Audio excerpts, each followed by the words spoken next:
వాళ్ళు అనేది ఏంటి మేజర్గా, నేనంట వైసీపీ నాయకుడి గురించి అంటే ఆయనకి జైలుకి వెళ్ళిపోవాలి, అరెస్ట్ చేయాలంటే ఆయన అంటే క్లాస్ తీసుకున్నారంటున్నారు. మీరు చెప్పండి, నిజంగా ఒక క్రైమ్ చేసిన వాడిని నేను చెప్పాలా?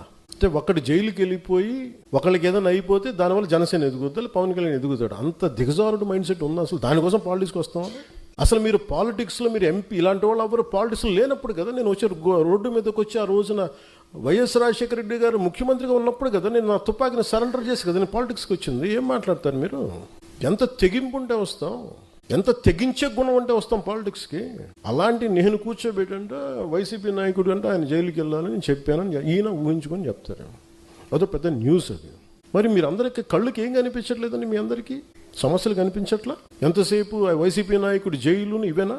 నేను వెళ్ళి ప్రధానమంత్రి గారితోటను అమిత్ షా గారితో మాట్లాడితే ఇవే కనిపిస్తాయా? ఇంకేం ఉండవా మాకు సమస్యలు? దేశ భవిష్యత్తు గురించి మాట్లాడమా? ఆంధ్రప్రదేశ్ అభివృద్ధి గురించి మాట్లాడమా?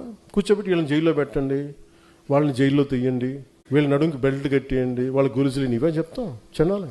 అయినా వాళ్ళకి చెప్పాలా? వ్యవస్థకి నేను చెప్పాలా? ఏసీబీ కోర్టులోనూ వాళ్ళకి క్రైమ్స్ లేవా? రిజిస్టర్ అవ్వలేదు, వాళ్ళు కోర్టులకు వెళ్ళవు, కోర్టులు పనిచేయట్లేదు, కోర్టులకు మేము చెప్పాలా? సుప్రీంకోర్టు జడ్జిలకు తెలియదా ఎవరు నేరం చేశారు, ఎవరు చేశారని తెలియదా? మేము చెప్పాలా?